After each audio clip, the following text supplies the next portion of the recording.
Noticias. Cada 8 días platicamos uno de los temas importantes en la agenda pública. En los últimos días, pues evidentemente ha sido la constante el hablar de la violencia que ya se vive en estos comicios de este año 2024. Estamos viendo las elecciones más sangrientas de la historia.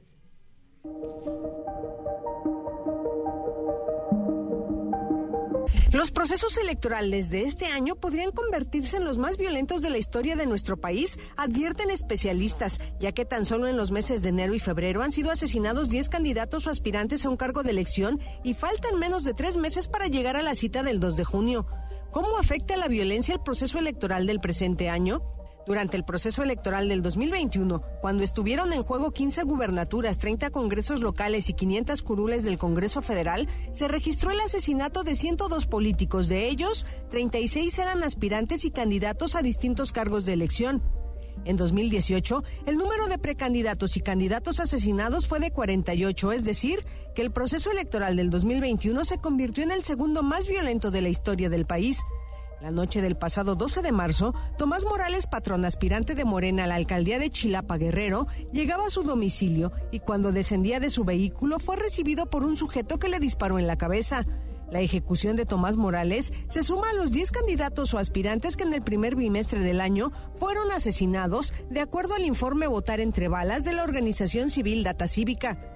Dicha organización destaca que entre el 1 de enero del 2018 y noviembre del 2023 se contabilizaron 1,563 ataques, asesinatos, atentados y amenazas contra personas que se desempeñaban en el ámbito político gubernamental o contra instalaciones de gobiernos o partidos, entre los que se incluyen atentados contra policías y militares. En tanto, el laboratorio electoral destaca que de entre junio del 2023 y marzo del 2024 se han registrado 43 asesinatos ligados a los procesos electorales. ¿Cómo influye la violencia en las elecciones que estamos cursando?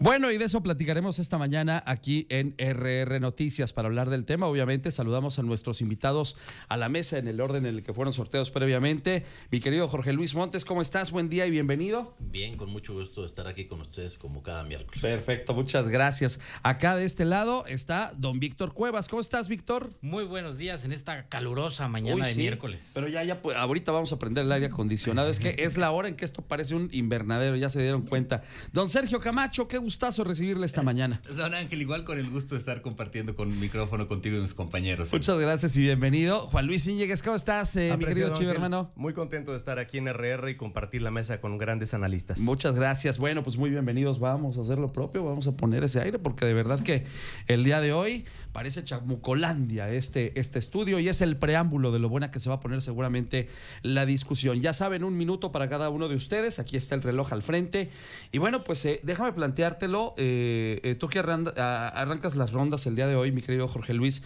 ¿Estamos viviendo un escenario de violencia o, como han dicho algunos, se está magnificando esta situación? ¿Qué opinas? Sí, Ángel, bueno, yo creo que sin duda hay una situación de violencia en el país, pero como he insistido en semanas anteriores, es una estrategia por parte de la derecha de hacer creer, de generar la percepción de que México es Gaza, que se está cayendo a pedazos producto de la violencia. Repito, sí hay temas de violencia. Entonces es esta estrategia que tiene sus cómplices por dinero, por convicción, intentando hacer creer esto. Pero sin duda es una estrategia electoral. ¿Cuáles son los resultados que tenemos hoy? Lo reconoce la propia Xóchitl Gálvez, que no le va a quitar el sueño los resultados que da Reforma, donde Claudia Sheinbaum tiene 58% y Xóchitl Gálvez 34%. Es decir, la estrategia que está presentando la derecha no le está funcionando electoralmente, no se ha generado esa percepción porque la gente está politizada y sabe lo que ocurre en realidad en México. Quieren seguir apoyando el proyecto de la Cuarta Transformación. Bien, muchas gracias, Jorge.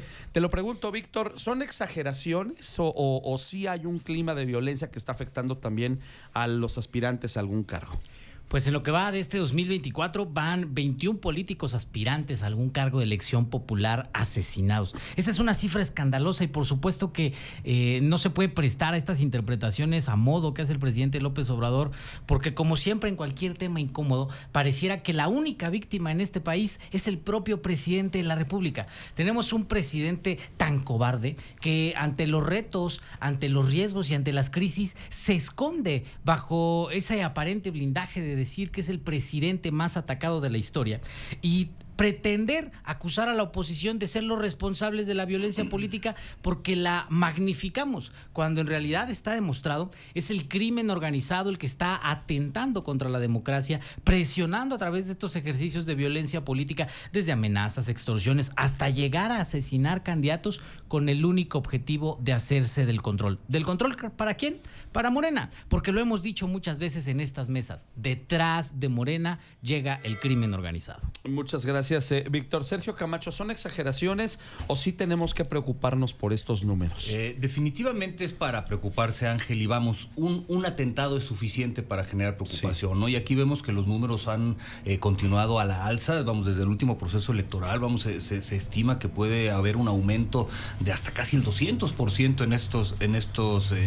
en estos delitos, y bueno, pues esto genera de que se hayan registrado estos, hablaban de laboratorio electoral, ¿no? Que está haciendo este estudio y que tienen registrados al momento 112 casos muy puntuales, ¿no? Pero de los cuales 45 son asesinatos, ¿no? Y creo que vamos, no sé en qué otros países del mundo se puedan estar revisando, debatiendo estas cifras, ¿no? Entonces creo que de verdad sí es escandaloso, como es escandaloso lo que sucede con la participación de la ciudadanía, ¿no? En el caso del INE, que saca las convocatorias para los observadores electorales y en los estados que están identificados como mucho riesgo, como Zacatecas, Guerrero, claro, Michoacán, Chiapas, Colima, vamos, se registran apenas decenas de observadores. Tienes toda la razón. Gracias, Sergio. Déjame preguntártelo también, Juan Luis Iñiguez. ¿Son exageraciones o sí deberíamos estar en este momento preocupados por lo que pueda ocurrir todavía en los meses que nos faltan de campaña? Pues no han de tardarse en escuchar en esta mesa los argumentos de poner a García Luna y a Calderón como los padres de las desgracias de nuestro país. Uh-huh. Sin embargo, ya lo hemos dicho, ellos terminaron su periodo hace 12 años. Ahora, esta es la realidad de López Obrador. Y aquí, como lo ha mencionado muy bien mi estimado Sergio Camacho, Laboratorio Electoral, que es un centro de pensamiento especializado en materia de democracia, de elecciones y de derechos humanos, pues ha hecho un análisis muy preciso, una investigación muy bien articulada de estos asesinatos dolorosos. Ya 46 personas vinculadas en este proceso en curso y 24 de ellos posibles aspirantes a candidaturas y virtuales candidatos. Me parece que es una realidad muy dolorosa que vive nuestro país, que representa y que refleja sin duda un ejercicio podrido de una estrategia de brazos caídos frente a los delincuentes. Bien, muchas gracias. 7:44. Tere Garay, la directora de RR Noticias, en la cápsula de introducción, que desde enero de 2018 y hasta noviembre del 23 van 1,500 diferentes hechos documentados en relación con violencia electoral. Déjenme hacer una pregunta naif, inocente. ¿Quiénes son? ¿A quiénes podríamos culpar de esta violencia que hoy se está viviendo en el terreno electoral? ¿Quién podría ser el principal beneficiado? ¿Qué está buscando ese o esos elementos que están generando la violencia en el tema electoral, Jorge?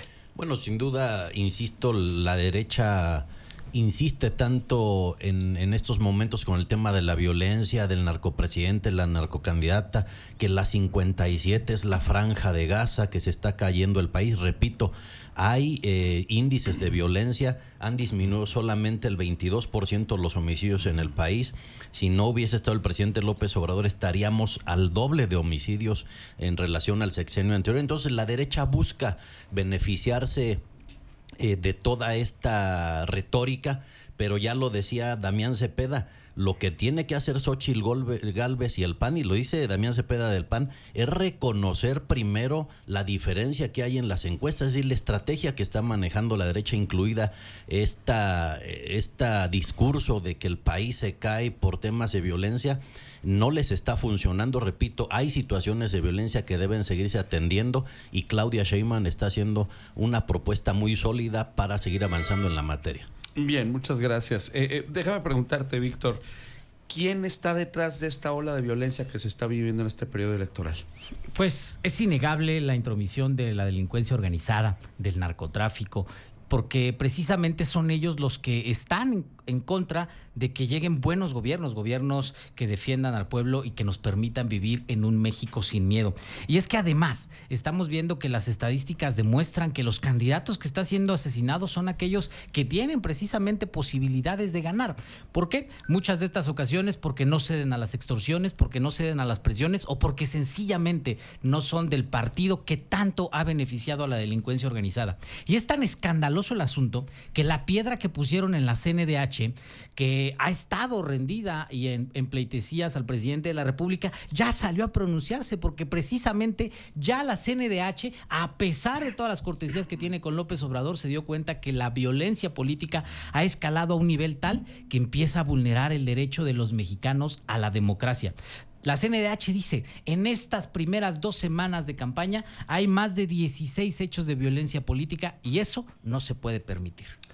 Gracias, Víctor. Sergio Camacho, ¿quién está detrás de este tema de violencia y qué persigue con ella? Pues está muy claro que es el crimen organizado, la delincuencia organizada, estos grupos que buscan pues permanecer u obtener mayor control en los territorios donde operan, ¿no? Evidentemente dentro de la estructura de seguridad y jerárquica, incluso, bueno, pues los municipios, los ayuntamientos son los más vulnerables a los ataques y al control que pretende realizar de ciertas zonas el crimen organizado, ¿no? Entonces, precisamente en estas áreas donde se ha estado perdiendo el terreno literalmente contra la delincuencia organizada, bueno, pues han sido ellos los que quieren sembrar o ponen este asedio sobre el proceso electoral para precisamente controlar esos territorios, ¿no? Y sería, obligación de las corporaciones de seguridad de todo, desde nivel federal hasta nivel municipal en nuestro país, que generen la colaboración y las condiciones para que el proceso electoral se dé de manera segura, pero hasta el momento eso parece imposible. Bien, muchas gracias, mi estimado Sergio. Te lo pregunto también, Juan Luis, ¿qué se pretende detrás de esta circunstancia de violencia que muchos han documentado ya? Estamos a 3 días de que se cumplan 30 años de la muerte cobarde de Luis Donaldo Colosio.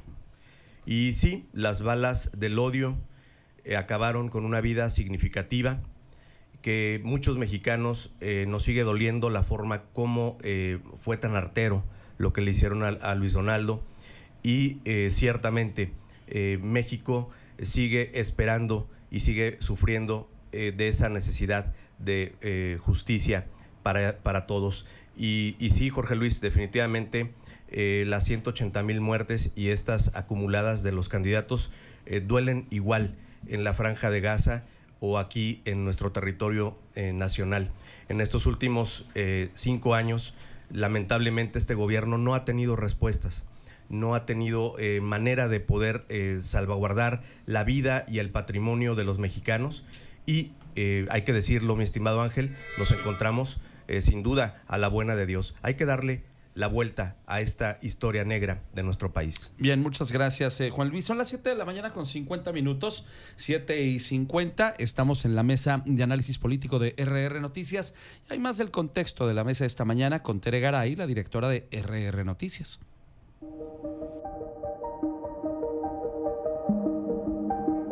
El pasado 5 de marzo, el alto comisionado de las Naciones Unidas para los Derechos Humanos, Volker Turk, lanzaba un llamado a salvaguardar las elecciones mexicanas de la violencia. Y es que, de acuerdo a la organización civil Data Cívica, en nuestro país la violencia electoral se ha convertido en una herramienta del crimen organizado para influenciar la vida pública del Estado y municipios. En tanto, la organización Laboratorio Electoral ha documentado más de 100 casos de violencia en torno al proceso electoral, incluyendo amenazas, secuestros y asesinatos, además de destacar que la violencia electoral se concentra en los estados de Michoacán, Guerrero, Zacatecas y Chiapas. Por su parte, la Consultoría Política Integralia advierte riesgos muy altos en entidades como Guerrero, Michoacán, Colima, Jalisco, Chiapas y Morelos, y alto en Baja California, Sonora, Chihuahua, Tamaulipas, Zacatecas, Guanajuato, Estado de México, Tabasco y Veracruz. ¿Cuáles son los riesgos y qué consecuencias pueden tener estos niveles de violencia? ¿Estamos asistiendo a la elección más sangrienta de la historia? ¿Qué implica votar entre balas? Esa es justamente pues una de las preguntas que nos estamos haciendo todos estos días cuando escuchamos que ahora un nuevo candidato ha sido amenazado, ha recibido algún tipo de advertencia o simple y sencillamente pues es emboscado y asesinado. ¿Cómo hacerle obviamente para tratar de salir de esta circunstancia? Estamos viendo la elección más violenta de la historia, pero además, y déjenme preguntárselo a los amigos que están en la mesa esta mañana, pues ¿qué papel tiene el INE dentro de toda esta circunstancia? Porque, seamos honestos, para el número de cargos que están en juego el día de hoy, para el número de personas que podrían estar vulnerables, pues si la Guardia Nacional y el Ejército no han podido, ¿cómo le va a hacer el INE para garantizar la seguridad de todas estas personas? Entonces, ¿qué papel juega el INE y las instituciones también, Jorge Luis Montes? Sí, ese es el rector de la elección que está en curso, sin duda, el instituto. Sin embargo, me parece que no es el papel principal que debe tener el instituto. Debe haber una coordinación con la Secretaría de Seguridad, con la Guardia Nacional, con el propio Ejército. Y respondiendo también un poco a la pregunta de si hay respuestas, pues ¿cómo no va a haber respuestas? Ha habido respuestas por parte del gobierno federal. Tenemos en Querétaro un claro ejemplo de un personaje que combatió a los cárteles de la droga, que se ha dicho en esta mesa son los principales responsables de la generación de la violencia en el país. Estoy hablando de Santiago Nieto Castillo, que cuando estuvo en la UIF los combatió de manera frontal, le congeló al cártel Jalisco Nueva Generación 1,000 millones de pesos. Producto de eso tuvo 3 amenazas del cártel Santiago Nieto. Le congeló al cártel de Sinaloa 480 millones de pesos.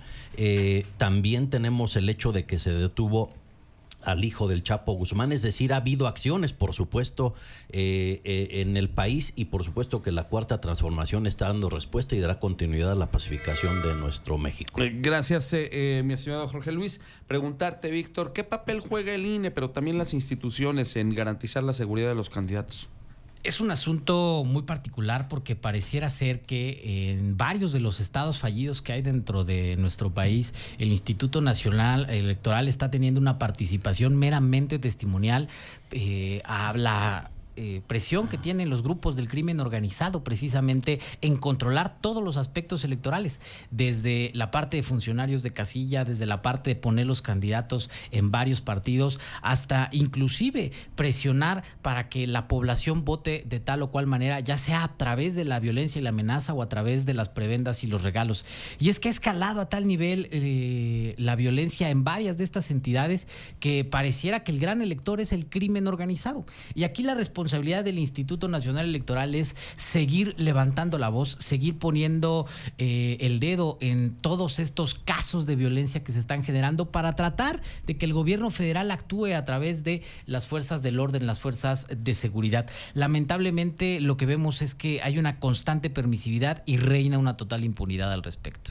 Gracias, Víctor. Sergio Camacho, ¿y el INE y el Ejército y la Guardia Nacional, etc.? Bueno, pues sí, Ángel, mira, bien lo comentaba hace unos días el magistrado Felipe de la Mata, sí, en una conferencia que tuvo en San Cristóbal de las Casas, de cuáles son las acciones que se deberían de estar tomando al respecto de esto. Nos hablaba de un mapa de riesgos,